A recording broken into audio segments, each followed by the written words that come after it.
बच्चों, आज हम कक्षा 8 की संस्कृत विषय के अंतर्गत पाठ 11 का अध्ययन करेंगे। पाठ का नाम है सावित्री बाई फुले। ऊपरी निर्मितम चित्रम पश्यत, ऊपर बने हुए चित्र को देखिए। तो बच्चों, आपको ऊपर चित्र बना हुआ दिख रहा होगा। इदम चित्रम कस्याचित पाठशालाया वर्तते। इदम यह चित्रम, चित्र में कस्याचित किसी पाठशाला या पाठशाला है, कोई एक पाठशाला है। इयम सामान्य पाठशाला नास्ति।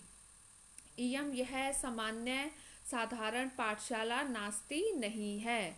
इयम अस्ति यह है महाराष्ट्र से, महाराष्ट्र की प्रथमा कन्या पाठशाला, यह महाराष्ट्र की प्रथम कन्या पाठशाला है। एका शिक्षिका गृहात पुस्तकानि आदाय चलती। एक शिक्षिका गृहात घर से पुस्तकानि आदाय पुस्तकें लेकर चल रही है। मार्गे कश्चित तस्या उपरी धूलिम कश्चित चा प्रस्तर खंडान। तो बच्चों, मार्गे यानी कि रास्ते में, कश्चित कोई, तस्या उसके ऊपर, ऊपरी ऊपर धूल को फेंकता है, कश्चा और कश्चित कोई, प्रस्तर खंडान यानी कि पत्थर के टुकड़े उसके ऊपर छिपती यानी कि फेंकता है।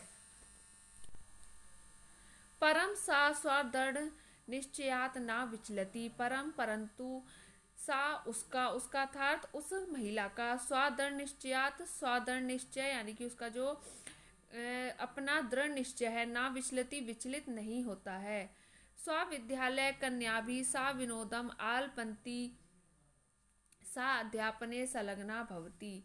स्वम विद्यालय अपने विद्यालय में, कन्या भी कन्याओं के साथ, सा विनोदम हंसते हुए, आलपंती चा वह अध्यापने अध्यापन कार्य में, संलग्ना अपने अध्यापन कार्य जो है करने लगती है।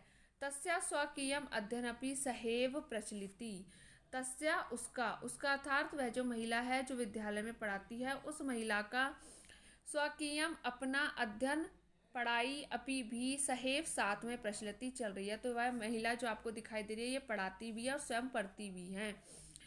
केयम महिला का धन इयम, केयम का हम संधि विच्छेद करेंगे, होगा का धन इयम यानी कि कौन, इयम यह महिला, यह महिला कौन है। अपि यूयम इमाम, महिला जानित, अपि क्या, यूयम तुम सब, इमाम इस, महिला को जानित जानते हो। इयम एव यह ही, महाराष्ट्र से, महाराष्ट्र की प्रथम महिला शिक्षिका सावित्री बाई फुले नामधेया। तो यह जो है, यही महिला जो आपको चित्र में दिखाई दे रही है, यह महाराष्ट्र की प्रथम महिला शिक्षिका हैं।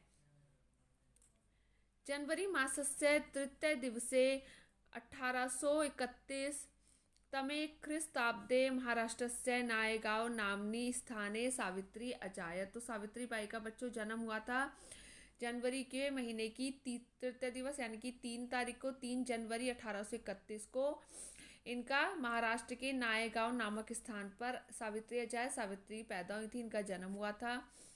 तस्या माता लक्ष्मीबाई पिता चा खंडोची इति अभिहितो। तस्या उनकी माता लक्ष्मीबाई थी, चा और पिता खंडोजी थे।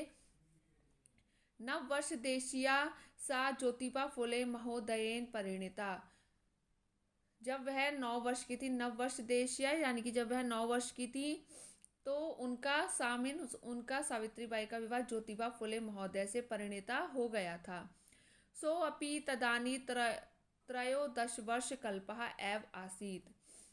सो वह अपि भी, तदानी उस समय, 13 वर्ष कल्पः 13 वर्ष के ही, एव का अर्थ होता है ही, आसीत वह उस समय जो थे 13 वर्ष के ही थे। ज्योतिबा फुले की उम्र उस वर्ष 13 वर्ष थी उस समय। यतो ही सा स्त्री शिक्षाया प्रबल समर्थकः आसीत। तो जो ज्योतिबा फुले थे वह स्त्री शिक्षा के प्रबल समर्थक आसीत थे। अतः सावित्र्या मनसी स्थिता अध्ययन अभिलाषा उत्साह प्राप्तवती। यह जानकर कि जिनसे उनका विवाह हुआ है वह स्त्री शिक्षा के प्रबल समर्थक हैं, इस कारण जो है सावित्री के मन में स्थित थी अध्ययन अभिलाषा, पढ़ने की इच्छा, उसे जो है उत्साह प्राप्तवती, उसे उत्साह प्राप्त हुआ। इतः परम सा अग्राहम आङ्ग्लभाषाया अपि अध्ययनं कृतवती। इतः इस प्रकार जो है उन्होंने आग्रह यानी कि अपने पति से आग्रह करके आंग्ल भाषा का अध्ययन भी जो है किया, और भाषाओं के साथ साथ उन्होंने अंग्रेजी भाषा का अध्ययन भी किया। 1848 तमे ख्रीस्ताब्दे पुणे नगरे सावित्री ज्योतिबा महोदयेन सह कन्यानां कृते प्रदेशस्य प्रथम विद्यालयम् आरभत। तो बच्चों, उन्होंने सन 1848 ईस्वी में पुणे नगर में सावित्री और ज्योतिबा महोदय ने सह यानी कि साथ में मिलकर कन्याओं के लिए प्रदेश का प्रथम विद्यालय आरंभ किया। तदानीं सा केवलम 17 वर्षीया आसीत्। तदानी उस समय सावित्री यानी कि वह सावित्री जो थी वह केवल 17 वर्ष की थी। 1851 तमे ख्रीस्ताब्दे अपृश्यत्वात् तिरस्कृतस्य समुदायस्य बालिकानां कृते पृथक्तया तया अपरा विद्यालयः प्रारब्धः। और उन्होंने सन 1851 में अपृश्यत्वाद यानी कि जो अपृश्य लोग थे, समाज के अछूत लोग थे, जिनको समाज में सम्मान नहीं मिलता था, तिरस्कार मिलता था, उस समुदाय की बालिकाओं के कृते लिए पृथक्तया अलग तया अपरा दूसरा विद्यालय जो है उन्होंने प्रारंभ किया। प्रथम विद्यालय कन्याओं के लिए खोला और दूसरा जो है अपृश्य समाज की बालिकाओं के लिए उन्होंने जो है दूसरा विद्यालय खोला। सामाजिक कुरीता नाम सावित्री मुखरम विरोधम अकरोध। सामाजिक कुरीतियों का सावित्री ने प्रबल विरोध किया, बहुत ज़्यादा विरोध किया। विधवानां शिरोमुंडनस्य निराकरणाय सा साक्षात नापिते मिलितः। शिरोमुंडनस्य यानी कि सिर को गंजा करना, सिर को पूरा मुंड लेना के निराकरण के लिए वह साक्षात यानी कि प्रत्यक्ष रूप से नापिते नाइयों से मिली। फलतः परिणाम स्वरूप केचन कुछ नापितः अस्या रूढ़ो सहभागितम आतज्यन। उन्होंने वह जो है नाइयों, जो नाई महिलाओं का मुंडन करते थे, उनके जो है विधवा होने पर वह उन नाइयों से साक्षात रूप से मिली, और इसके परिणाम स्वरूप केचन कुछ नापिता नाइयों ने अस्या इस रूढ़ी में सहभागी यानी कि इस रूढ़ी का सहभागी बनने से जो है वह जो है त्याग दिया, छोड़ दिया। एकदा सावित्र्या मार्गे दृष्टम। एक बार सावित्री ने मार्गे रास्ते में दृष्टम देखा, यत की कूप निक्षा क्षीण वस्त्र व्रता तथा कथिता निम्न जातिया कश्चित नारय जल पातुम याचनते स्महा। कि कुएं के पास क्षीण वस्त्र आवृता, फटे हुए वस्त्र पहने हुए तथा कथित कोई निम्न जाति की कश्चित कोई नार्य स्त्री जल पाने के लिए, जल पातुम यानी कि जल प्राप्त करने की याचना कर रही थी। उच्च वर्गीय उपहासम कुर्वंता।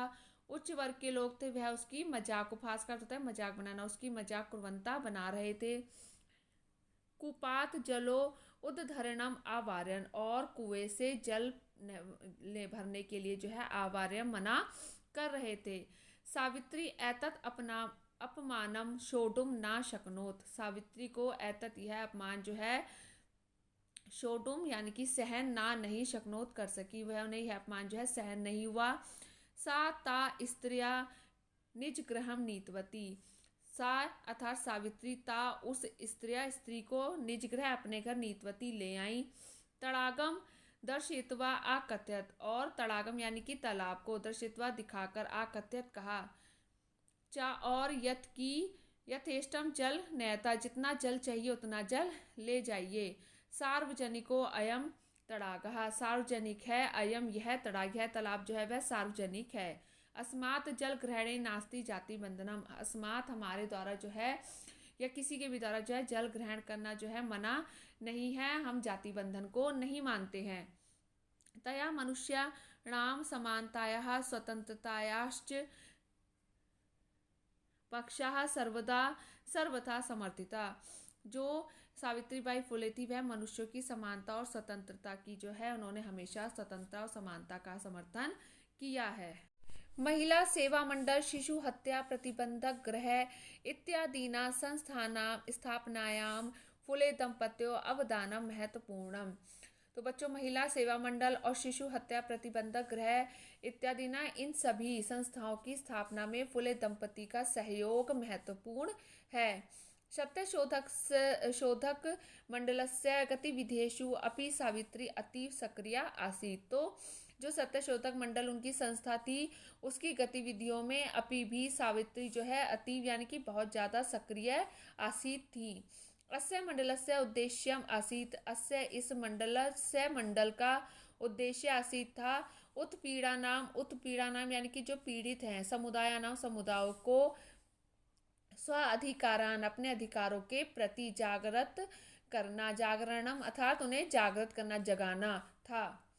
सावित्री अनेका संस्थाया प्रशासन कौशल संचालितवती, सावित्री अनेक संस्थाओं का प्रशासन कौशल जो है वह संभालती थी, यानी कि जितनी भी संस्थाएं थी उनका संचालन का जो प्रशासन का कार्य था वह सावित्रीबाई फुले खुद स्वयं देखती थी। दुर्भिक्ष काले, प्लेग काले, दुर्भिक्ष यानी कि अकाल के समय, प्लेग यानी कि प्लेग बीमारी के समय, चा और यानी कि अकाल और प्लेग बीमारी के समय, सावित्रीबाई फुले ने पीड़ित जना नाम पीड़ित लोगों की आश्रांता बिना थके अविरतम लगातार चा सेवाम अक्रोत, जब अकाल का समय था, जब अकाल काल था और प्लेग बीमारी फैली हुई थी, महामारी, उस समय जो है उन्होंने पीड़ित लोगों की बिना रुके बिना थके जो है सेवा की। सहायता सामग्री व्यवस्थाएं सर्वथा प्रयासम अक्रोत, और सहायता सामग्री की व्यवस्था में जो है उन्होंने सब जो उचित था, जो उनकी सामर्थ्य के अंदर था, वह सारा प्रयास उन्होंने किया। महारोग प्रसार काले सेवारता सा स्वयं असाधारण रोगेण ग्रसता 1897 तमे ख्रिस्ताब्दे निधनम गतः। तो बच्चों, महारोग प्रसार काले यानी कि प्लेग बीमारी के समय सेवारता सेवा करती हुई सा वह स्वयं असाधारण रोग प्लेग बीमारी से ग्रसित होकर 1897 में उनका निधन हो गया, वह मृत्यु को प्राप्त हुई। साहित्य रचनाया अभी सावित्री मह्यते, साहित्य रचना में भी सावित्री बाई फुले जो थी वह मह्यते यानी कि महान थी। तस्य काव्य संकलम द्वयम वर्तते, तस्य उनके काव्य संकलम द्वयम दो वर्तते हैं, काव्य फुले सुबोध रत्नाकर चेती, तो उनके जो है दो काव्य संकलन है, एक का नाम है काव्य फुले, दूसरे का नाम है सुबोध रत्नाकर। भारत देशे महिलोत्थानस्य गहन अवबोधाय सावित्री महोदयाया जीवन चरितम अवश्य आध्येतव्यम। भारत देश में महिलाओं के उत्थान के गहन बोध के लिए, यानी कि महिलाओं का उत्थान करने के लिए, महिलाओं को जो है के अधिकारों से उन्हें अधिकारों के विषय में जानकारी देने के लिए, या समाज को महिलाओं की स्त्री शिक्षा या स्त्रियों के उत्थान के लिए ज्ञान देने में, बुद्धि देने में सावित्री बाई महोदय का जो है जीवन चरित्र जो है पढ़ने लायक है। उनका जो जीवन है वह जो है क्या है, अनुकरण करने लायक है। उन्होंने जो है भारत की जो महिलाएं हैं उनके विकास के लिए जो है बहुत अधिक कार्य किया। तो बच्चों, आज हमने सावित्रीबाई पाठ पढ़ा, आशा करती हूँ आपको अच्छी तरह से समझ में आ गया होगा। धन्यवाद बच्चों।